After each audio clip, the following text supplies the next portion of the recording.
करवा चौथ का व्रत आने वाला था। उससे एक दिन पहले स्वर्गलोक में माता सीता और प्रभु श्री राम आपस में बात कर रहे थे। बातों ही बातों में माता सीता उनसे बोली, स्वामी, इस बार मेरा मन है कि मैं करवा चौथ की पूजा के लिए पृथ्वी लोक पर जाऊं। ठीक है सीते, कि जो इच्छा है आप वैसे कर सकती हो।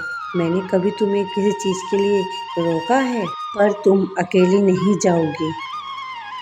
आपके साथ वीर हनुमान को भी ले जाओ, ताकि तुम्हें किसी भी चीज़ की आवश्यकता हो तो वह तुम्हारे साथ हो।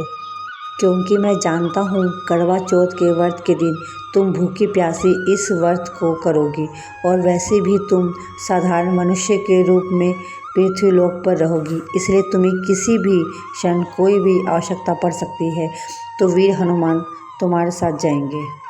ठीक है, मैं पुत्र हनुमान को अपने साथ ले जाऊंगी, क्योंकि मैं जानती हूँ जब तक मैं कुशल लौट न आऊँ आप मेरी चिंता में ही रहेंगे। तभी हनुमान श्री राम आ जाते हैं।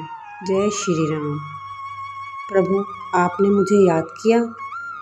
हाँ, वीर हनुमान, मैं चाहता हूँ तुम देवी सीता के साथ पृथ्वी लोक पे जाओ।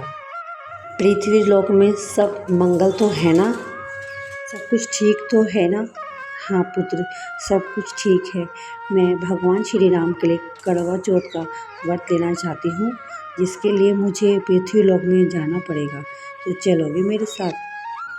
हनुमान जी बहुत खुश होते हैं और कहते हैं, हाँ माँ सीता, मैं आपके साथ जरूर पृथ्वी लोक में चलूँगा। हनुमान जी कहते हैं, निर्जला व्रत मेरे स्वामी के, क्या इस बार माँ अपना ये व्रत आप पृथ्वी लोक पे करना चाहती हो? हाँ हनुमान, सीता चाहती है और उसकी प्रबल इच्छा यही है कि वह पृथ्वी लोक में यह व्रत करे। जैसी आपकी इच्छा स्वामी। पुत्र, पृथ्वी लोक में तुम मेरे साथ ही रहना, मुझे जब आवश्यकता पड़ेगी मैं तुम्हें कह दूंगी। तो पुत्र, तैयार हो मेरे साथ पृथ्वी लोक में जाने के लिए? जैसी आपकी इच्छा माता सीता।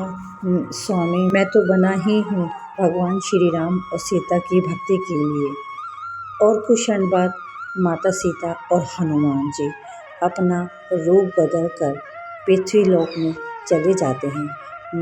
सुंदर साड़ी और 16 श्रृंगार में वह बहुत ही खूबसूरत लग रही थी। तो वहीं भगवान हनुमान छोटे बालक के रूप में आ गए। माता, मैं आपके लिए आसपास कोई मंदिर और पूजन का स्थान ढूंढ लेता हूँ, तब तक आप यहाँ आराम करिए। ठीक है पुत्र, तो मैं यहीं विश्राम कर रही हूँ, तब तक तुम देखो कहीं मंदिर दिखाई देता है तो वहीं पूजा कर लूँगी। ठीक है माता, आप विश्राम करो, मैं अभी आता हूँ। जय श्री राम। बालक के रूप में हनुमान जो मंदिर ढूंढने गए, तब माता सीता एक वृक्ष के नीचे बैठ गई। तभी माता सीता ने देखा कि कुछ औरतें थाली लेके मंदिर की ओर जा रही हैं। उन्होंने माता सीता को वृक्ष के नीचे देखा तो बोली, बहन ने करवा चौथ का व्रत नहीं लिया? हाँ, मैंने व्रत लिया है, पर मुझे मंदिर नहीं पता। कोई बात नहीं, दरअसल मैं इस गांव में नई हूँ, तो मैं नहीं जानती कि मंदिर किधर है और करवा चौथ की पूजा कहाँ हो रही है, इसलिए अपने बेटे का इंतज़ार कर रही हूँ।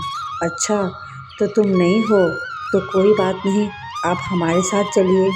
तो माता सीता उन सुहागनों औरतों की बात सुनती है और उनके साथ मंदिर की ओर चले जाती है। वहाँ हनुमान माता सीता के लिए मंदिर ढूंढ रहे होते हैं। अचानक उनकी नज़र गौरी नाम की एक औरत पर पड़ती है। वहाँ उसकी जेठानी और उसकी सास उसे ताने देने में लगी हुई थी। माँ जी अपने मनुष्य कदम लेके आई, जिसकी वजह से देवर का एक्सीडेंट हो गया। बड़ी आई करवा चौथ का व्रत लेने के लिए। मैंने तो सुबह इसे रोटी खाते हुए देखा था। मैंने सुबह से एक घूंट पानी भी नहीं पिया है। मैं तो बस उनके लिए रोटी बना रही थी, सोचा उन्हें खाना खिलाकर दवाई दे दूंगी, इसके बाद मंदिर चली जाऊंगी। मुझे शाम की पूजा करनी है, इसके बाद चंद्रमा को देखकर अपना व्रत खोल लूँगी। पर उसकी सास थी जो उस पे को ताने पे ताने दिए जा रही थी। बड़ी आई व्रत लेने वाली, तेरी वजह से मेरा बेटा बिस्तर पे बैठ गया, ना वो बोल सकता है, ना वो उठ सकता है, ना वो खा सकता है ढंग से। मैंने एक बार कह दिया कि तू मंदिर नहीं जाएगी तो मंदिर नहीं जाएगी। मैंने एक बार बोल दिया है। माँ जी, आप उनसे ही पूछ लीजिए, मैं सच कह रही हूँ, मैंने सुबह से कुछ नहीं खाया है।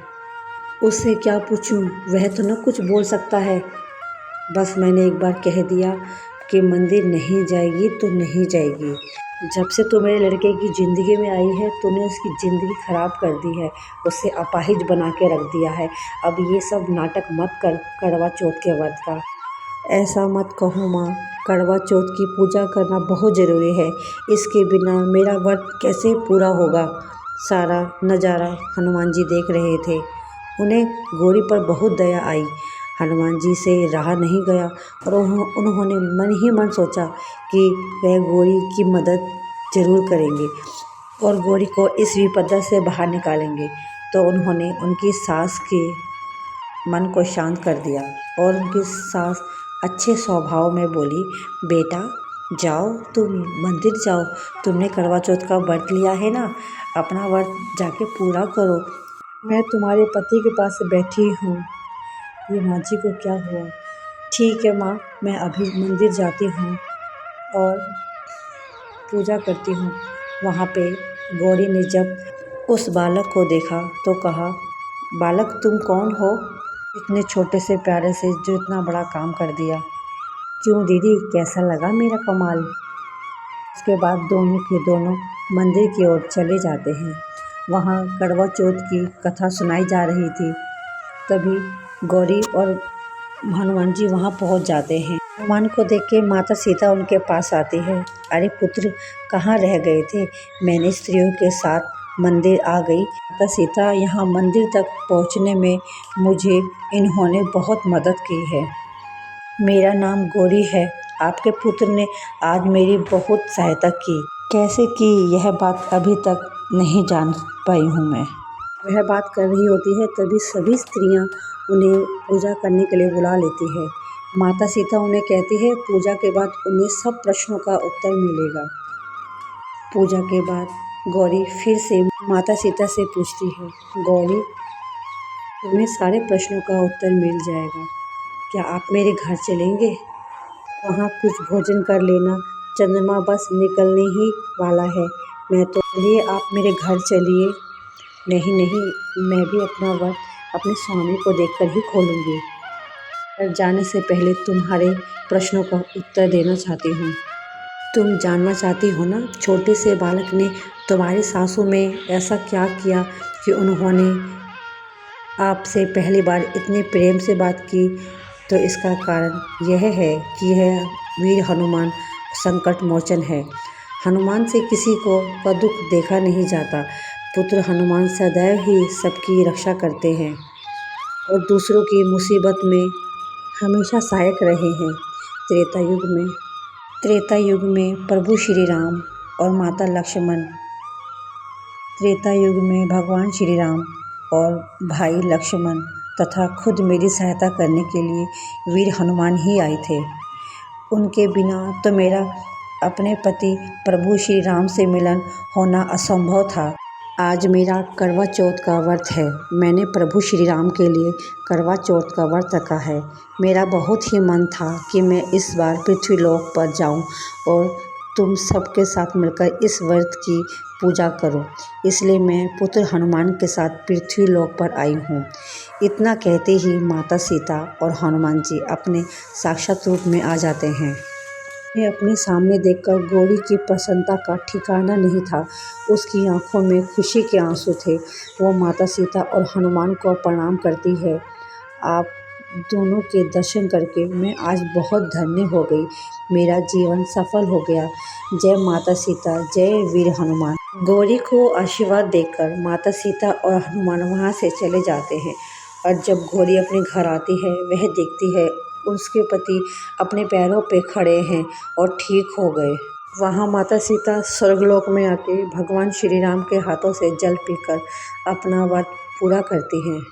दोस्तों ये थी आज की कथा। वीडियो अच्छी लगी हो तो लाइक और सब्सक्राइब करना ना भूलें। धन्यवाद।